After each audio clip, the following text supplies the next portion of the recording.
A Child's History of the World. Chapter 8. A Rich Land Where There Was No Money. You have read in fairy tales of a land where cakes and candy and sugar plums grow on trees, where everything you want to eat or to play with can be had just by picking it. Well, long, long ago, people used to think there had been really such a country. And where do you suppose they said it was?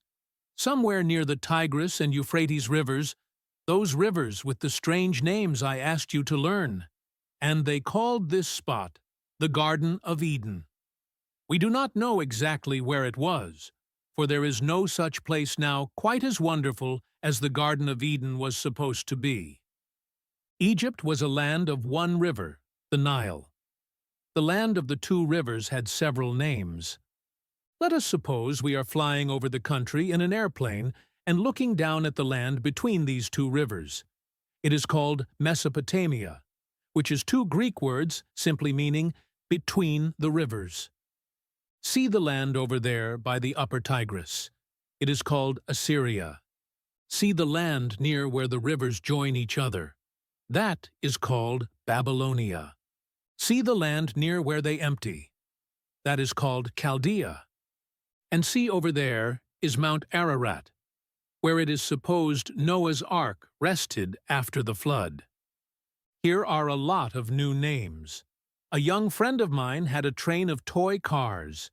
He had noticed that the Pullman cars on which he had ridden had names, and so he gave his toy cars names also. He called them Assyria, Mesopotamia, Babylonia, Ararat, Chaldea, Euphrates.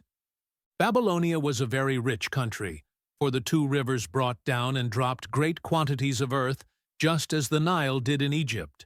And this made very rich soil. Wheat, from which we make bread, is called the staff of life. It is the most valuable of all foods which grow. It is supposed that wheat first grew in Babylonia. Dates in that part of the world are almost as important a food as wheat. Dates, too, grow there very plentifully. Now, you may think dates are something to be eaten almost like candy, but in Babylonia, dates took the place of oatmeal. In the rivers there were quantities of good fish, and as fishing was just fun, you see that the people who lived in Babylonia, the Babylonians as they were called, had plenty of good food without having to do much work for it. No one had any money in those days. People had cows and sheep and goats, and a man was rich who had much of these goods. But if a man wanted to buy or sell, he had to buy or sell by trading something he had for something he wanted. Somewhere in Babylonia, the people built a great tower called the Tower of Babel, which you have probably heard about. It was more like a mountain than a tower. They built other towers, too. Some say the Tower of Babel and towers like it were built so that the people might have a high place to which they could climb in case of another flood. But others give a different reason. They say that the people who built these towers came to Babylonia from farther north, where there were mountains. In this northern land, they had always placed their altars on the top of a mountain to be close to heaven. So when they moved to a flat country like Mesopotamia and Babylonia, where there were no mountains, they built mountains in order to have a high place for the altar on top. To reach the top of these mountains or towers, they made, instead of a staircase on the inside, a slanting roadway that wound around the outside in somewhat the way a road winds around a mountain. There was hardly any stone either in or near Babylonia, as there was in Egypt, and so the Babylonians built their buildings of bricks, which were made of mud formed into blocks and dried in the sun. In the course of time, bricks of this sort crumble and turn back into dust again, just as mud pies that you might make would do. This is the reason why all that is left of the Tower of Babel and the other buildings that were put up so long ago are now simply hills of clay into which the brick has turned.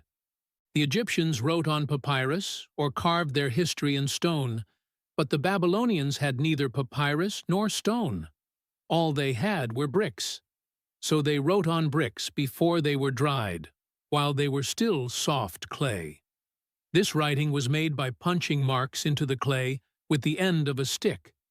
It was called cuneiform, which means wedge-shaped, for it looked like little groups of wedge-shaped marks, like chicken tracks, made in the mud. I have seen boys' writing that looked more like cuneiform than it did like English. The Babylonians, as they watched their flocks by night and by day, watched also the sun and the moon and the stars moving across the sky. So they came to know a great deal about these heavenly bodies. Did you ever see the moon in the daytime? Oh, yes, you can. Well, every once in a great while, the moon, as it moves across the sky, gets in front of the sun and shuts out its light, just as, if you should put a white plate in front of an electric light, the electric light would be darkened. It may be 10 o'clock in the morning and broad daylight when suddenly the sun is covered up by the moon as by a white plate, and it becomes night, and the stars shine out, and chickens, thinking it is night, go to roost. But in a few moments the moon passes by and the sun shines out once again. This is called an eclipse of the sun. Now, you probably have never seen an eclipse of the sun, but someday you may. At that time, and even today when ignorant people see an eclipse of the sun, they think that something dreadful is going to happen, the end of the world perhaps, just because they have never seen such a strange sight before, and do not know that it is a thing that happens regularly and that no harm comes from it. Well, nearly 2,300 years before Christ, 2,300 BC, the Babylonians told beforehand just when there was going to be an eclipse of the sun. They had watched the moon moving across the sky, and they had figured out how long it would be before it would catch up with the sun and cross directly over it. So you see how much the old Babylonians knew about such things. Men who study the stars and other heavenly bodies are called astronomers, and the Babylonians, therefore, were famous astronomers. The Egyptians worshipped animals, but it was quite natural that the Babylonians should worship these wonderful heavenly bodies, the sun, moon, and stars, and they did. The first king of Babylonia whom we know much about, and that much is very little, was Sargon-Thermer, who may have lived about the same time that the pyramids were built in Egypt. About 2100 BC Babylonia had a king known far and wide for the laws he made. His name was Hammurabi, and we still have the laws he made, though we no longer obey them, for they were carved into a stone in cuneiform, and we have the stone. Sargon and Hammurabi are strange names, like no one's name you ever heard before, yet they are real names of real kings who ruled over real people.